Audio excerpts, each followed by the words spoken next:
I've done roll call already, but we can say that when we're live on YouTube also. We are now live. Okay, thank you very much and welcome to the Airport Commission Board meeting. Kelly, you did say you've done the roll call. What I would like to do now, because some of us are new faces, if we could go around the room. I don't know which way to do it. Why don't you call and just do a brief 30-second introduction of yourself so that everybody, because there's some people that I don't know. And so why don't we just start with Bob Wyatt?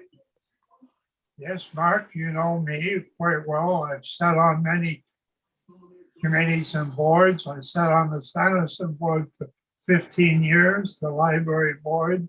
So I've helped out the city as a volunteer for over 20 years.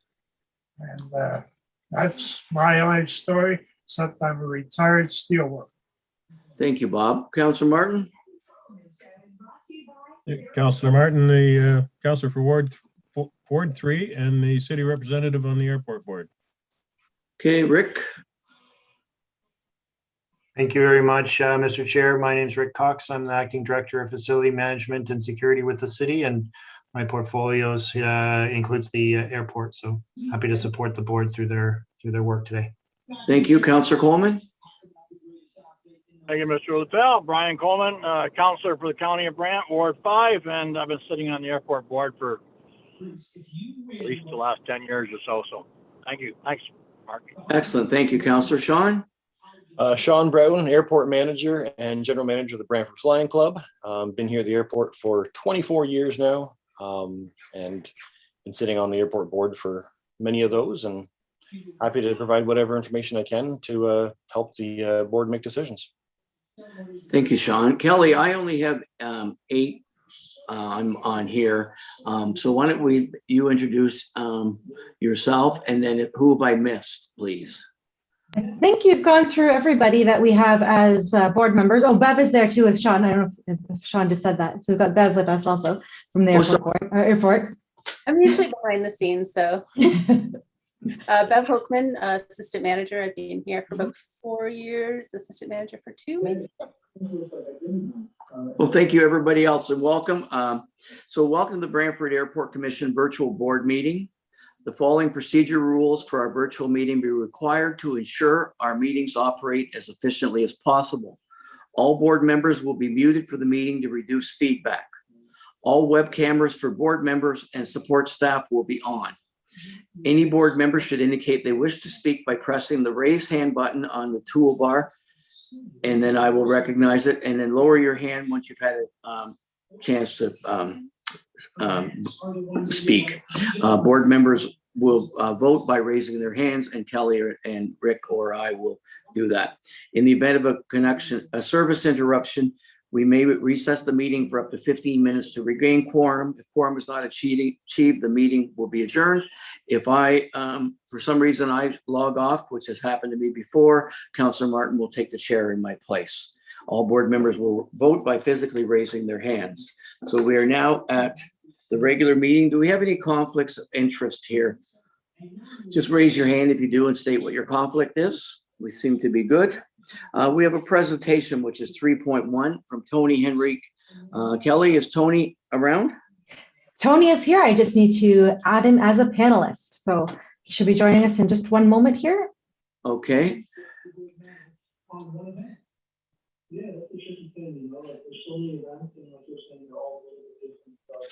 Hello. Hi, Tony. Welcome. I think you can see everybody that's here. The board members are here, and we're quite interested in hearing your presentation. If there were to be any discussion on this, Rick, maybe you could clarify for me on this.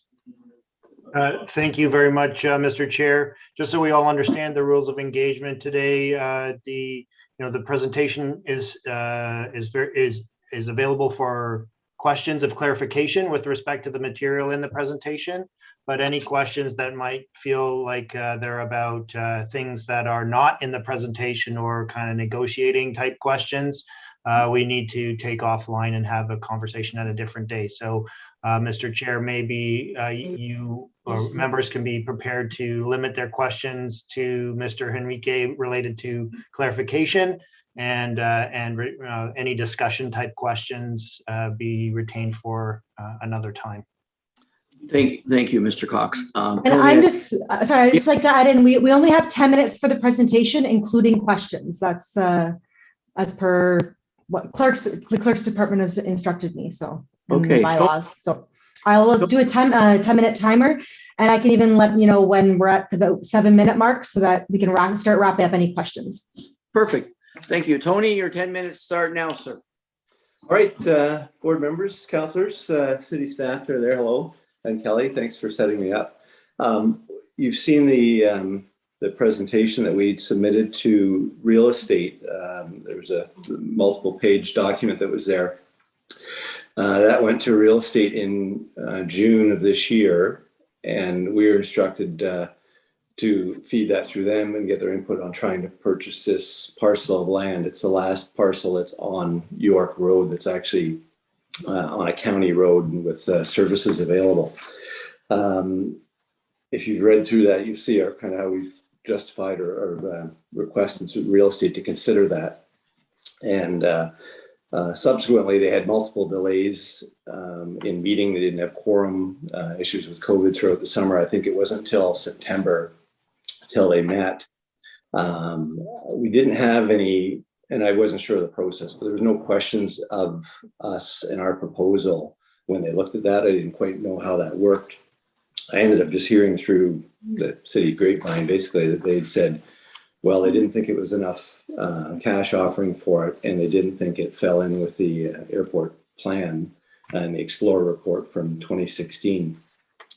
I didn't, I was disappointed, obviously, they didn't talk to us or ask us any questions, and then realized that, with the airport board and some changes there, that we wanted the airport board to look at this presentation, this proposal of ours, and consider, after having read through this and talking today, some questions, whether they would move this, that we can bring it back to the real estate board, negotiate what they would see as a fair price for the property, and also some comments from the airport board, and hopefully supporting our proposal for this purchase and the development. We followed their SOP, the airport's SOP, of course, going through that, and hopefully the board members have read through that, and we can get some questions on our proposal as well. The bulk of the proposal is trying to build this hangar, accommodate aircraft that are larger tail and wing wise, that we can fit in there alongside that current building that the city has for city files. We wanted to retain that building or keep that building in the lease with the city until they see fit to move out of there. That could take 3 to 5 years, but we can build right beside that. There's some issues with the land, and it's low level, being about 3 feet below grade, that would have to get built up, just like the Conestoga hangar to the east of it, to the west of it. That's, of course, something we have to do, get it rezoned, get a severance. There was questions about the access to the Apron from York Road. You currently have that road access there, and I understand you want to keep that. We would propose that we sever that, move that road over so it's parallel to aircraft spruce, so that the airport maintains control and access through there for maintenance for the Conestoga students. And also fencing and security would be something that would be our responsibility for securing our own site. There's been questions about a through the fence agreement, which is more prevalent in the US because there's more development like this in the US. There's some in Canada at CARP and different airports. And we were, of course, agreeable to have a through the fence agreement with the airport for that privilege of that taxiway access from our hangar door. We've got, there's not only myself, but others I think have talked to the board before about wanting to have their aircraft in larger heated hangars all season, of course, air conditioned in the summer and heated in the winter. And, we see that ability to develop that. I know the airport wants to work both at the west end with more T hangars, at the east end with maybe larger commercial development on leased land behind the candy stripe hangars. You know, we have nothing but wanting to see development and growth at the airport, staying as a GA airport, not like what Hamilton is with air freight going in and out and that kind of thing. Inspiration to many of us in the cross country. We're incredibly proud of you. You're welcome on the program anytime, and best of luck. You deserve it. Mr. Chair, I think you're on mute. You need to go on mute. Sorry. I am unmuted. Can you hear me? The Catherine Gold Medal. I just. We're getting some background noise from you too. So if you don't mind muting for the rest of the presentation, that'd be Okay. Thank you. I will mute right now. Okay, if I'm back. If I'm back on. Yep, go ahead, please. Okay, so I think given the time, I'll stop it there and leave room for questions and comments. But ultimately, what we're hoping to do is have the airport board review this and consider supporting the negotiation of that sale with real estate, whether we use our appraisal and theirs and come to an agreement with that. Hopefully, that I assume that money goes to the airport for funding what they'd like to do. You know, we've looked at what we'd offered, and we're obviously understand there's a higher value. They see a higher value there. Just in comparison, Aircraft Spruce sold in 2017, and that's 2.5 acres for about $58,000 an acre. What we're offering at this point is $160,000 an acre, about triple that. But I can see with an appraisal and some negotiation, you know, somewhere we're going to end up higher than that. And if we agree, we negotiate with the real estate department on that. With that, I guess if there's any questions. I guess if we could go back to the big screen, Kelly, kindly. Is there anyone here we go. Is there anyone here that has any points of clarification that they would like to make on that? Tony, I appreciate you making the presentation. The information is here. Perhaps we don't move as fast as you can, but hopefully in the November meeting, we can have an in-camera meeting and take further discussions and make some final recommendation on that. I don't see anybody else have their hand raised up. We are at the 3-minute remaining. So if anybody does have questions, we need to please come forward. Thank you, Kelly. Tony, would you have anything else that you wanted to add in the 3 minutes there? No, just we looked hard at, we said Aircraft Spruce having bought that land beside us, which was kind of a footprint of private ownership there. The airport board, I understood, gave them quite a good deal in order to keep them at the airport and have that. I think, you know, we've made an offer for it. We're certainly willing to negotiate with airport board and or a real estate department to come to an agreed value that's fair. And we're also more than willing to work with leaving the records building there, which we put in our proposal. So essentially not too much would happen other than demolishing the 1945 building that's beside it and starting to do the backfill, bring the grade up, fencing, and work to build the first footprint of that hangar. So the one clarification that I would, and I think you might have touched on it, you are amenable to paying for airside access. Yes, and I've been researching that. There's a lot of information in the US. Some are percentages, some are just flat fees per year. So yes, for sure. I think that's a sit down with the board to say, okay, what impact are we having and what's it fair through the fence agreement? That literal through the fence, or the having a fence there would be our responsibility. And how we accommodate the airport board would be negotiations with you guys. Well, I don't see any other questions, so thank you, Mr. Henrique. As I said, I know we're not moving as quickly as you would like us to, but I can't do anything about that. Oh, Sean, did you have something? You're muted. Councillor Martin. Martin has a.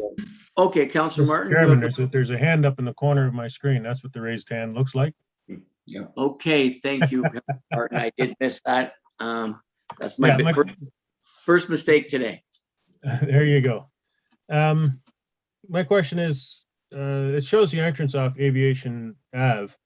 Is Aviation Ave a municipal road or is that a private airport road? It's actually a private airport road, so we would have to revise that so it is off York Road, which is county controlled. Aviation Ave is not a county road. Yeah. So services, so the right of way would be on York, and our entrance would also be on York, unless something changed with the county about Aviation Ave, but I don't. Well, do you know if you need your actual access off the county road, or if you just have to have frontage on it? Probably frontage. I talked to Ryan Cummins. We worked with him on our building. We built it in Canesville. So he was good with a lot of information, but he wasn't entirely sure about that. We have that ability to go either way. For us, ideally, it would stay on Aviation Ave, but Yeah. If it requires for building permit and such to be on York, we have the room to do that. Okay. Well, that's something we can research further if negotiations go forward. Thank you, Mr. Chairman. Thank you, Councillor Martin. Okay, I don't see anybody else with their hand raised, so thank you, Mr. Henrique. I know that we're not going to go as fast as you'd like to, but between COVID and everything else, this will come forward. There'll probably be some staff discussions, and then it will come forward in November, and we might invite you to come back if that's okay. So Yeah. you're welcome to stay the rest of the meeting as long as you mute yourself and dark out your screen, and because I'm going to continue on with that part. So thank you very much. Thank you, Mr. Chair. So we have no items for consideration. We have some consent items. Could I have a mover and a seconder for the airport minutes? Moved by, just raise your hand there. Councillor Martin, seconded by. So move. Seconded by. Councilor Councillor Coleman, so move. All those in favor? Opposed, carried. Updates. Update 1 is Sean. Sean, you have the floor. Thank you, Mr. Chair. So my report is somewhere deep in the package here. So you'll see the first thing is a couple of graphs just to try to show some of the airside revenues and to show a little bit of the impact that COVID has had. You'll see in the second quarter there that there was a major drop in those fuel revenues, but you can see now in 2021 they are recovering despite us still being having set quite a few COVID restrictions in place. They are climbing, getting closer to those 2018 numbers once again. On both graphs for second and third quarter, you can see that the landing fee revenues are down quite a bit though. Something I didn't put in my report that I meant to was when COVID started, our customs ability to be an airport of entry was temporarily suspended due to the COVID situation. I've been trying very hard, making all sorts of calls through every phone number I can at Customs and Border Patrol, as well as Transport Canada, trying to get that prohibition lifted. And nobody seems to know anything. They keep pointing fingers at each other, Transport Canada and Canada Border Patrol.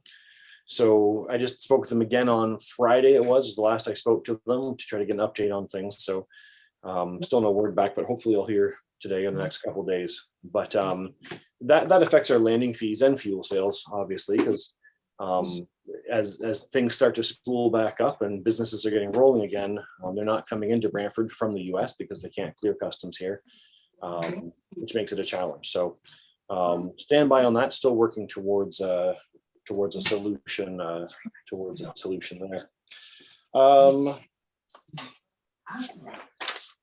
rest of my reports there, I won't go into great detail on anything. Everyone has a chance to read that. I tried to keep things as point form as possible. Feel free to ask questions when I'm done if you have any questions about any of this stuff. Some of the major things that happened was the film production. I mean, the biggest film production we've ever been involved with happened here back in the summer.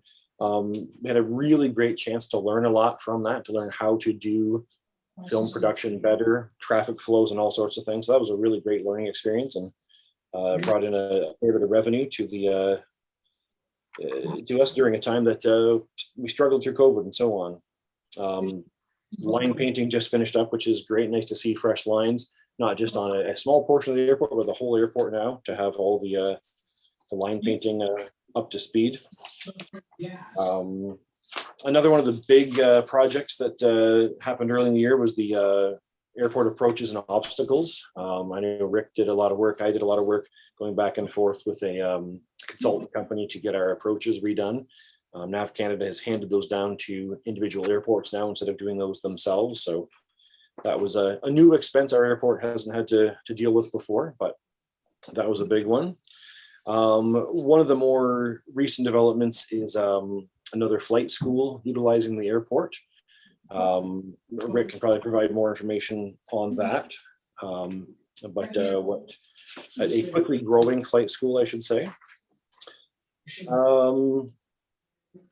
Fuel demand has been a big point of challenge, especially avgas. I was up at the Emco Convention first week of October, and every airport is dealing with the same challenge of getting avgas. Fuel supplies are getting lower. The only place in Canada that produces avgas is Edmonton, and threats of rail blockages and all sorts of things affect that ability to get fuel out here. So looking for some better storage solutions here at the airport that'll help us to more easily meet that demand. So something I'm working on through the Flying Club, as well as pulling Rick into things here as we move forward.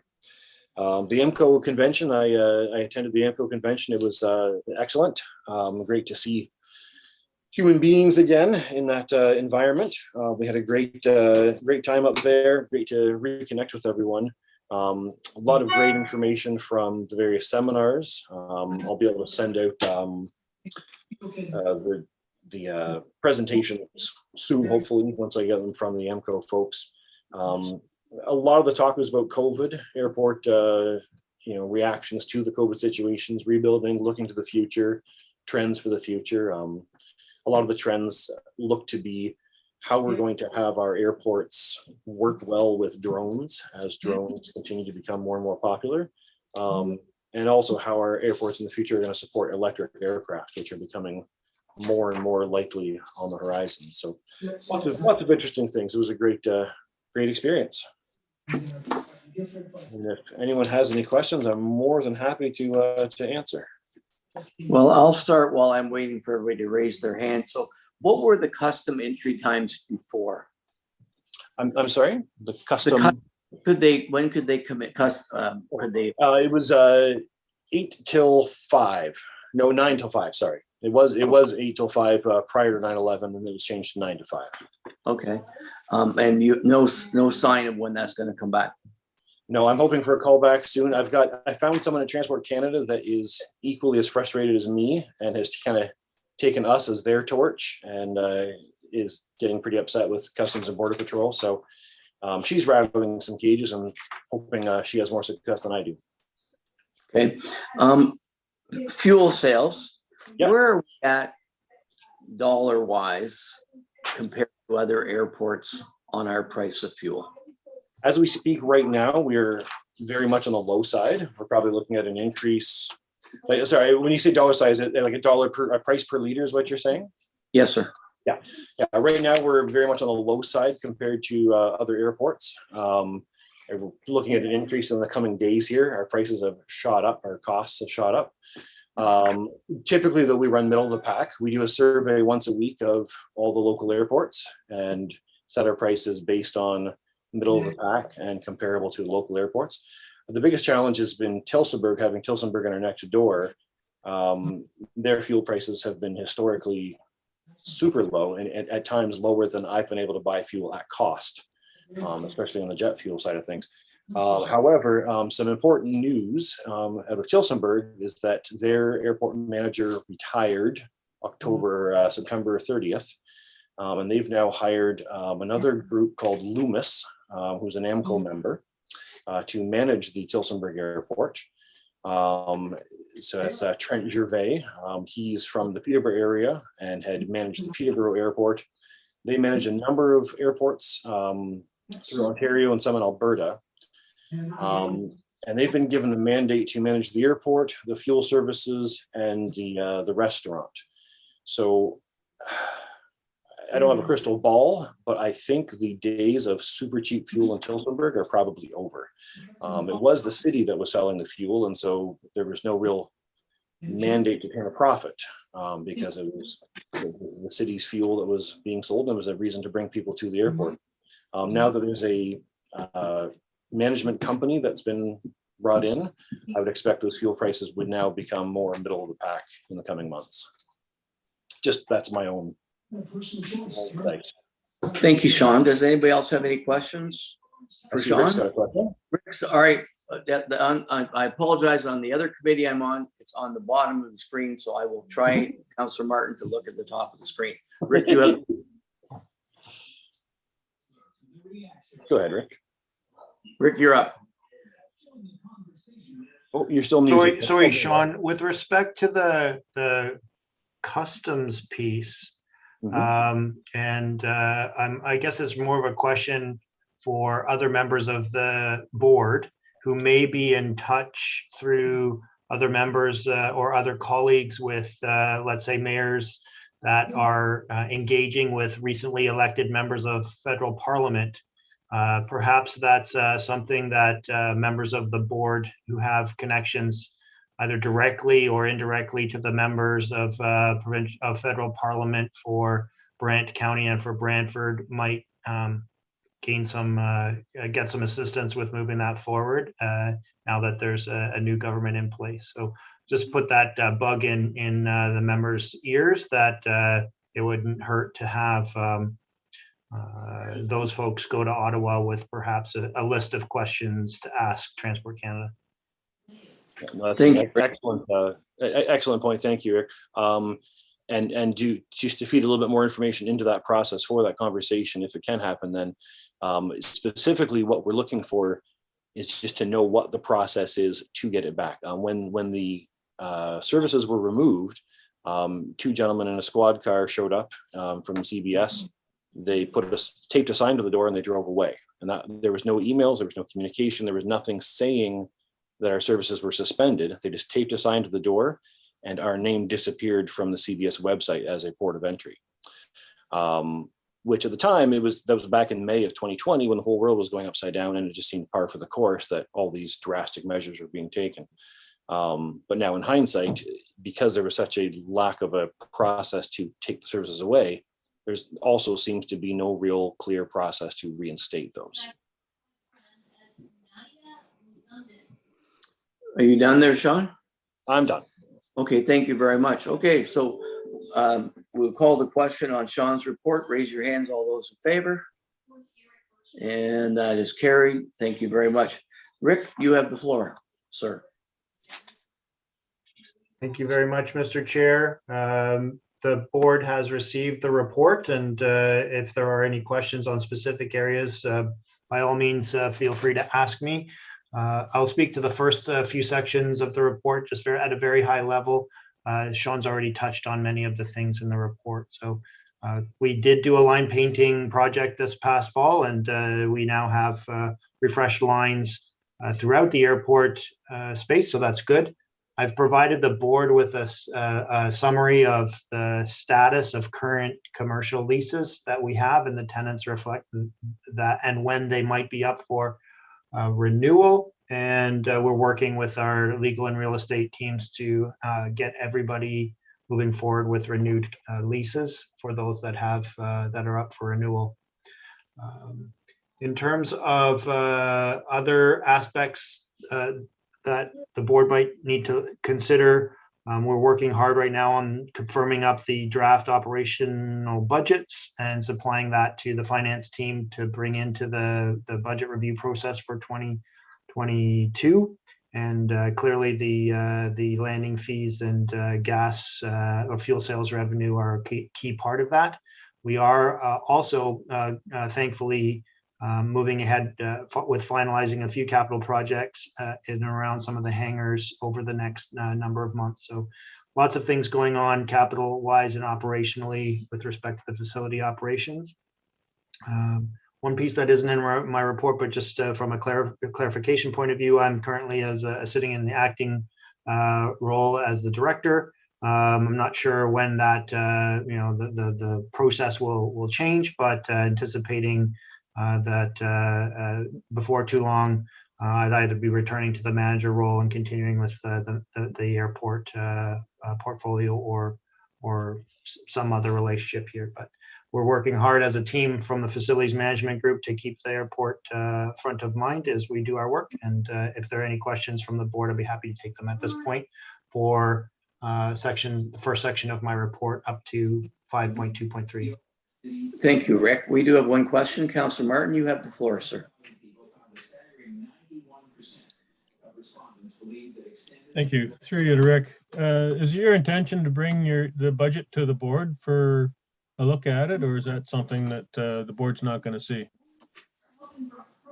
I can provide that as information, Councillor Martin. At some point, I'll have to check with the finance team about what the public-private, like how that works in terms of sharing information that's in draft stage. But certainly, at some point, it will come to the board, and the board would have opportunity to provide feedback into the council debate process. Not sure if it'll be November or later after that, in terms of the iterations of the draft. And we can certainly take any feedback from the board now about what they'd like to see in the budget. We know it's better to get that early in the process than late in the process. So now is not a bad time to provide that. But, for the most part, our direction as staff has been to limit overall to no more than a 2% increase overall in terms of impact. But the airport budget funds itself. There's no taxpayer dollars coming to support the operations of the airport. So it's really its own sort of business unit in and of itself. And there's a bit more flexibility related to the budget because of that. Okay. And all the film shoots that we've had recently, where does that money go? Does that go into reserve or does that go to operating? It initially is received as operating revenue, Councillor, and then at the end of the year, any of the, if the surplus gets contributed into the reserve. So this year, the surplus will be significantly larger than budgeted, and the difference goes into the airport reserve, yes. Okay, and you mentioned capital. What capital projects are you putting in for this coming budget? There are some funds specifically related to crack sealing that are in next year's budget, as well as some work related to other airport runway improvements, and also moving forward with hangar T-hangar expansion and design. So there are some aspects of that in the capital project budget. We are, at least as it stands right now, there are a lot of things in the draft budget, and I'm not sure which pieces are going to stick through the process and which things are going to be pushed off based on workload and other pressures. But at the moment, there are hangar work, apron and taxiway crack sealing and resurfacing work. And by hangar work, I mean improvements to hangars that are already there, and as well as expansion to the hangars, the general aviation hangar infrastructure. Okay, and in that respect, I'd like to see two things there. One is complete the row of oversized T-hangars, because we did a part row initially, and I think there's enough demand to do an additional full row of T-hangars as well. So hopefully that's what's being considered. That's correct, yes. Okay, thank you. Thank you, Councillor Martin. I don't see any other questions there. Rick, would you like to say what our tentative next meeting is going to be, please? Through you, Mr. Chair, before we get to there, can we just talk briefly about the master plan component, section 6.1.1? On the agenda? Okay, I don't have that on my agenda, but sorry, I guess the clerk, sorry, it's in my report as that section, but I guess the actual agenda doesn't reflect it. So I just did want to provide the board with a quick update. We are working at a high level with a consulting team to review the master plan in preparation for a refresh. So I'm anticipating the report from them in early November. and be hopefully in time to bring that report or letter of advice to the board at their next meeting in November. This isn't a full refresh of the plan. It's more guidance as to where we need to prioritize within the plan review. At this point, what I'm hearing is clearly the focus, as is mentioned a couple of times today, on the the runway and taxiway infrastructure, and making sure that that is in improved and maintained in good shape. Aircraft and pilots don't like seeing weeds in their runways, and that can rapidly affect the popularity of the airport as a destination if we don't get ahead of that. So that's the feedback we're getting through that process, and we'll bring more information to the board about that in November once we've received it from the consulting team. Councillor Martin? Thank you. Yes, that discussion reminded me of something else. Question through to Sean first. Any of the film shoots, do they utilize the inner runways that have been decommissioned? Yeah, so that we've had several calls this year specifically about the inner runways. Some of them looking for them in their more dilapidated state for the purpose of their post-apocalyptic type film shoots. And so that's a point of consideration. Thought had been given to plowing those under and expanding our space for agriculture. So it's been interesting that in their current state, they've been useful for the film shoot industry. It's not something that's going to be ongoing and sustainable. I mean, eventually they're just going to get so bad. One thing in my discussions with Ian from Avia NG during the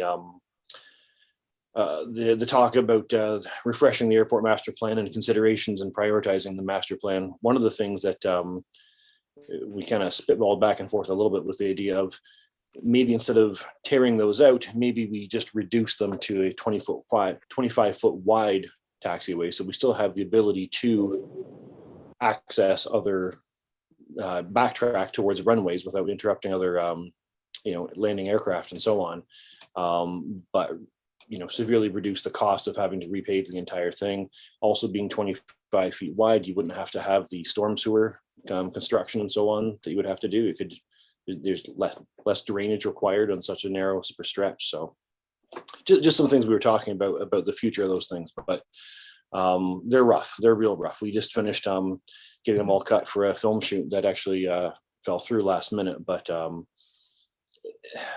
yeah, there's only so many more zombie movies left to be made. So you can't say that they can stay in their current state forever. Yeah, okay. Is that something that we can maybe get Conestoga students to work on? Is ripping out the excess? That's what we were investigating at the time. There's a lot of hoops to jump through for that, of course, because we're talking about students crossing runways and things like that. And so there's a lot of extra escorting and cautions to put in place. And then there's the whole other side. If it's going to be actually having them rebuild tearing things out is one thing, but actually creating and building a taxiway that's going to be used for perhaps a commercial aircraft or something like that, there might be some more hoops to jump through for that. That's something we want to go over very carefully. Yeah, well, even if we just get them to narrow it down, take out the excess, and then redo them with paid contractor. Okay. Yeah, that's my questions. Thank you. Maybe they could even practice their paving exercises there. Who knows? So, all right, Rick, am I okay now to adjourn the meeting? Sorry, I didn't mean to steal your thunder, Mr. Chair. The date that you had that we're looking at for the next meeting at this point is 1 o'clock on November the 24th. If the board members are available for that date. Sorry, not the 24th. Yes, that's the 24th. November 24th at 1 p.m.